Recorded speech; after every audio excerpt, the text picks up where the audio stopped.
Deep in the heart of the Arizona wilderness, not far from the borders of the Grand Canyon National Park, lived two bull elephants and a matriarchal cow elephant who had survived the unforgiving terrain for many years. These majestic creatures moved across the sun-scorched plains and red rock valleys, foraging together and relying on their instincts to find food and water in a landscape that was changing faster than they could adapt to. Over the years, life in the arid Southwest had become increasingly hostile. Seasonal droughts stretched longer than ever before, water holes dried into cracked earth, and vegetation withered beneath the relentless sun. The few remaining acacia trees, once a reliable food source, were now brittle skeletons of their former selves. Wildfires driven by fierce winds occasionally tore across the land, forcing animals to flee with little hope of return. Sensing the decline of their homeland, the two older bull elephants, guided by the silent wisdom etched in their weathered tusks, made a difficult decision. They would abandon their ancestral range in search of a new home, somewhere greener, safer, and abundant in water and forage. The cow elephant, heavily pregnant and grossing weaker by the day, followed closely, protected by the two bulls as they led her across the vast, unpredictable terrain. Their journey took them hundreds of miles north, across dry riverbeds, steep canyons, and through the rugged scrublands of northern Arizona into Utah, always chasing faint trails of moisture and distant scents of green. Each day was a test of endurance. They evaded packs of coyotes, dodged highways where trucks sped by like monsters of steel, and navigated through human settlements under the cover of darkness. At night, one bull elephant stood vigilant beneath the moonlit sky, ears twitching at every rustle, while the cow elephant finally rested her tired limbs. After weeks of grueling travel, their search finally led them to the lush boundaries of Zion National Park, a sanctuary known for its red sandstone cliffs, winding rivers, and rare oases that hid deep in its canyons. The park, one of America's most protected natural reserves, held promise. Towering cottonwoods and willows lined the riverbanks, and wildflowers swayed gently in the breeze. This was a land still rich with life. The moment they entered the protected grounds, the elephants paused. Their trunks lifted into the air, sniffing the unfamiliar scents. They could smell fresh water, hear the distant calls of elk, and sense something different. The presence of humans, though it wasn't threatening. They noticed strange machines moving along the dirt paths, tall fences and watchtowers nestled between trees. It puzzled them. They had seen roads before, but never this many signs of order and protection. Elsewhere in the park, two staff members, Ranger Tom Alvarez, a seasoned wildlife patrol officer, and Dr. Grace Nolan, a conservation biologist, were on their afternoon rounds in a green U.S. Forest Service Jeep. Tom, who had spent over 20 years patrolling the edges of Zion's wilderness, immediately noticed large, unfamiliar footprints in the dry soil near the southern trailhead. "Grace," he muttered, pulling the vehicle to a stop. "I think we've got company." Grace leaned over, studying the tracks. "These aren't moose or elk. This is elephant, but that's impossible." Tom removed his sunglasses, blinking in disbelief at the sheer size and depth of the tracks. "Not anymore. Oh, I am." As one of Zion's most experienced nature observers, Dr. Grace Nolan meticulously recorded every change in the park, from the color of the soil to the flow of the springs, from the scratch marks on the tree trunks to the migratory patterns of the birds. Every detail caught her attention. A profound silence fell over them when she encountered something they hadn't seen in the park for years. In the middle reaches of the Zion River, in the soft mud near a wetland, lay the footprint of a massive elephant. Tom's eyes widened. "This isn't Africa," he whispered, "but this print, it doesn't belong here." Both excited and cautious, they decided to proceed. They would observe from afar without disturbing the newly arrived elephant family. If these elephants adapted to the park's natural environment, it could be a remarkable development that would mark not only Zion's life, but the history of American conservation as a whole. As the days passed, they closely observed the elephant's behavior. The female elephant was still adjusting to her new environment. Sometimes she would move throughout the night, retreating toward the water source in the early morning to rest. But every evening, the male elephant would stand upright at the river's edge, listening with his ears pricked and his trunk lowered. It was as if he were declaring his ownership of the territory. Over time, the observations deepened. Grace noticed something unusual about the female elephant's gait. Her steps were slow. She rested more often, fed less, but was constantly searching for green space.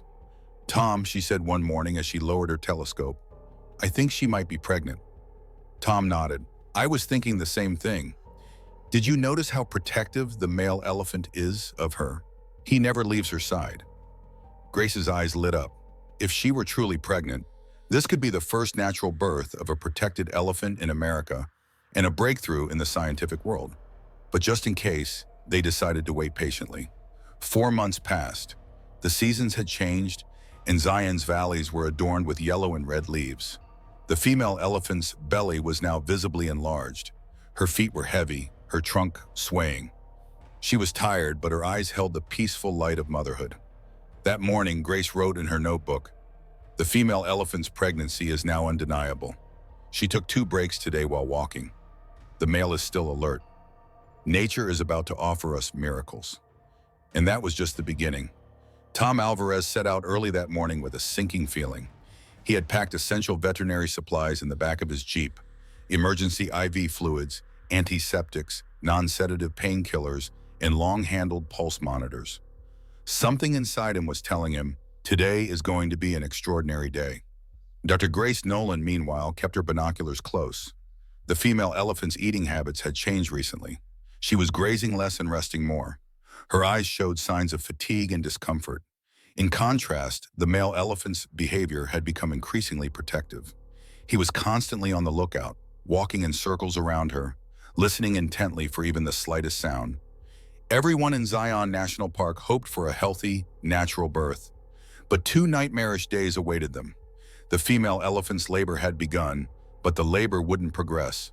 Hours turned into days. The animal's constant grunting and twisting of the body in pain were heartbreaking. Each time she would try to get up, then collapse again. The male elephant, patiently strolling beside her, seemed to struggle, slapping his trunk on the ground, laying his ears back, and sometimes bellowing angrily. "Grace," Tom said nervously, "this labor might be stuck. If we don't do something, we could lose her." Grace took a deep breath. "But she's too advanced in labor. Drugging her at this stage could kill her and the calf. And to intervene while the male elephant is around." Tom nodded. "I know. If we stun her, the female might panic or interrupt the labor." The pair were on the verge of a difficult decision. They were on a defensive line among those massive creatures, with only a Jeep behind them, but their knowledge, experience, and inner courage spurred them on. The sun was setting. They slowly drove the Jeep toward the pair. The engine echoed across the steppe. The male elephant immediately stood upright. His massive trunk loomed like a massive wall against the night. He raised his trunk and let out a loud roar, slicing through the darkness. His ears were wide, and his eyes shone with pure menace. "Wait," Grace said. "He's very sensitive right now. One step too far and he might attack." Tom shut off the engine. He didn't get out. They continued to observe slowly through the telescope through the window. The female elephant wasn't moving. She was lying on her left side. Her trunk was breathing heavily, but she was still alive. This was their chance. Tom picked up the radio. "Park headquarters, we may need immediate assistance. We're reporting. We're staying on watch." That night, as the stars shone silently over Zion and the wind caressed the trees, 2 brave souls prepared to witness the birth of a miracle. The female elephant still lay there. Her eyes were half open, her trunk hanging weakly to the ground. Her body trembled with each contraction, and a deep, low groan escaped her mouth. Though her body was massive, the intensity of the pain seemed to permeate every muscle fiber. Her knees seemed to buckle, and she collapsed as she struggled to stand. Grace turned to Tom in a whisper. "We must continue. If we don't intervene now, her heart might give out." Tom's eyes were fixed on the male elephant. "Okay," he said firmly, slow and careful. They quietly exited the Jeep. Tom walked forward, never taking his eyes off the male elephant. Grace was right behind him. The small bag in his hand contained a fertility assist syringe, sterile wipes, and minimal muscle strengthening medication. The ground was slightly damp from the night dew. As the moonlight hit the broken stones, shadows moved around them like great ghosts. And finally, two humans, two giant elephants. Their eyes met. They were only a few meters apart. The male elephant planted his forelegs on the ground, raised his trunk, and let out a deep, deep bellow of warning, slicing through the trembling air. His large ears were curled back, but he didn't attack. There was no anger in his eyes, just concern. Perhaps he understood. These two small creatures were here to help his mate, not to harm her. Grace took another step. He raised his hand and spoke softly. "Okay, pretty girl. We're here for you. Be strong." As if recognizing the tone of his voice, the female elephant turned her head slightly. Her eyelids lifted slowly. While Tom remained still, Grace slowly crouched down and gently touched the female elephant's belly. The animal didn't react. She waited for the moment. Grace quickly removed the syringe and carefully injected a low-dose muscle stimulant to induce labor into a softer area of the thick skin. The elephant didn't flinch. He merely moved his trunk slightly. The male approached cautiously but didn't attack. He extended his trunk into Grace's bag, then retreated. The two attendants took a few steps back, holding their breath. And there, under the sky of Zion, in the silence of only the stars and the coyotes, they waited. Nearly 2 hours passed. The moon had risen higher in the sky. The female elephant's contractions grew more frequent, each more intense. Her body trembled, her chest heaving, her trunk gripping the ground. Grace had only her prayer left. Tom, however, never took his eyes off her. The male elephant remained nearby, attentive to every sound of his mate. And then, something stirred beneath the earth. And finally, in that mysterious silence between night and day, life was reborn. On the wet, soft ground, a tiny baby elephant emerged from beneath its mother's belly. Its body was still covered in amniotic fluid, its breathing feeble, but its heart still beating. There were no words to describe that moment. Coda, the male elephant, slowly approached. His massive trunk silently bent down and gently placed his trunk over the newborn calf. A gentle touch, like a protective oath. Then he gently licked the calf's head, as if to say, "Welcome." Leia, the female elephant, turned to her calf, tired but with an indescribable light in her eyes. She was breathing as her body trembled, but in that moment, she felt only joy. Grace, holding back tears, whispered, "He's alive." Tom smiled quietly, "And he looks healthy." Grace sprang into action, reread her syringe and administered a second dose to Leia, helping her recover. Then he carefully observed the calf. Its breathing was regular, its legs were moving slightly, and its tiny trunk was moving. No serious deformities were visible. After regaining some strength, the newborn calf let out a faint whimper. But the whimper was the sound of life. At that moment, Coda turned his head in Tom and Grace's direction. He watched them with his wide eyes for a few seconds. There was no aggression, no fear. Just a look of gratitude, deep silence. Tom and Grace slowly retreated. Respecting nature's sacred moment, they gave the elephant family their privacy. The calf rested against its mother's chest. Leia gently licked it, greeting it with a whisper-like murmur. It was a mother's first song, the purest melody a mother had ever sung to the world. Tom and Grace returned to the vehicle. Neither spoke. The emotions were too great for words. Inside the vehicle, they turned their gaze to the three silhouettes in the distance. The sun was setting.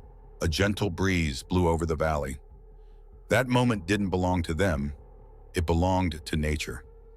Before getting into the vehicle, Grace made a final note in her notebook. The cub is healthy. His mother is also recovering.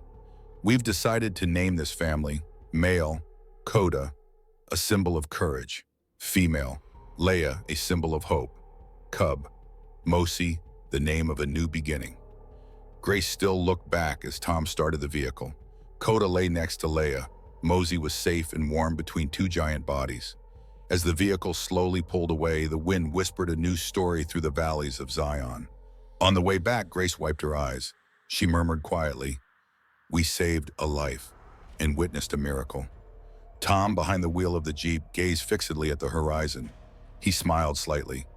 "This," he said to himself, was the most unforgettable memory of all my years of service at Zion National Park. Grace nodded, clutching her notebook. Back at the park headquarters, everyone had heard that Leia's birth had been successful and greeted them with great joy. Witnessing such a rare event in the wild was a source of indescribable pride for the entire team. The next morning, while patrolling the trails, Tom and Grace came across a site on the park's southern slope. Coda and Leia stood side by side on a grassy slope illuminated by the morning sun. Their heads turned toward the Jeep. Coda's trunk was slightly raised, ears erect, but this time there was no threat. It was a greeting. Next to Leia, walking with small but now more powerful steps, Mosi peered curiously out from between his mother's feet. Sometimes he paused, sometimes he touched her trunk, then resumed his trot. Tom's heart softened. The male elephant no longer bellowed at the sight of humans, but waited serenely, his trunk hanging down. The trust between them had been built quietly but deeply. Grace, recording this scene in her notebook, wrote, "Mosey is growing up in his mother's shadow. Coda's eyes are filled with trust, not threat. Leia's gaze is filled with peace. They are no longer alone." Tom drew a small star in his planner and wrote beneath it, "Mosey's birth, a turning point." From that day on, every time a patrol passed, the Coda family, even from afar, would turn their heads and look at the Jeep. It was as if they were silently saying thank you. Coda would sometimes bellow softly, Leia would pet her calf, and Mosi would continue playing with his slightly older self. Every corner of Zion National Park had become a part of this story. Conservation staff, conservationists, and even local residents knew this event was a turning point in the park's history. The story of Coda, Leia, and Mosi became a living testament to the unseen bond, compassion, and trust between humans and wildlife. Tom and Grace continued their duties with the same seriousness every day, but they never forgot one thing. That night, they saved a life, and they gave hope to a family. Over time, everyone understood this. Every life is precious, and people, if they choose, can work together to protect the wild. Mosi grew. With each passing day, his body grew stronger, his steps more steady. With his mother Leia, he learned how to find water sources and choose safe spaces. His father Coda taught him the power of silence, to listen to the vibrations of the earth, and how to howl in the face of danger. Zion's green plains shone golden in the morning light. On those grasses, the elephant family was now one. They stood side by side in the sun, a quiet and peaceful painting. Coda stood tall, on watchful duty. Leia was calm but strong. Mosi, playing between his mother's legs, frequently looked up, trying to make sense of the world. Whenever Tom and Grace's patrol car appeared in the distance, Coda would simply turn his head, glance briefly, and then return to his post. Those moments became a silent symbol of the trust that had been forged between them. Grace smiled faintly every time she saw those moments. Looking back, she remembered the hardships of their first encounter. The desperation in Leia's eyes, Coda's bellowing, and the hope that finally dawned. Tom added this line to his notebook. "Nature gave man an opportunity. We did the best we could." While a boundary between nature and man will always exist, this story proved one thing. With goodwill, knowledge, and courage, that boundary can be crossed. This miracle in Zion spread throughout the park. Mosey's story was told in schools, conservation centers, and youth volunteer groups. Coda's courage, Leia's motherhood, and Tom and Grace's humanity gave birth to a new generation with a love for nature. Of course, there were still challenges: drought, forest fires, poachers. But now there was faith. As the sun set, Coda let out a deep bellow into the sky. That voice seemed to bring back memories of stormy days past. Leia hugged Mosi. She licked his tiny body, reassuring him, once again demonstrating the infinite tenderness of motherhood. As Tom and Grace returned to the reserve, their hearts were filled with peace. They knew those eyes would recognize them again when they returned. Throughout the night, the wind roamed the valleys of Zion. It carried the scent of wild grasses and caressed the gravel paths. The sky glittered with millions of stars, and those stars illuminated the path the two caretakers had walked that night. A short distance away, Mosi lay fast asleep in her mother's arms. Coda kept a silent vigil. His eyes scanned the surroundings, alert to protect his cub. Tom and Grace's gaze remained fixed on the trio. The mission was complete. And just like that, whenever the parking lot appeared on the horizon, Coda, Leia, and Mosi would turn their heads and look, and as if expressing a deep, silent gratitude, they would send them a greeting. My dear friend, thank you for sharing this story with us until the end. You are one step closer to the heart of nature.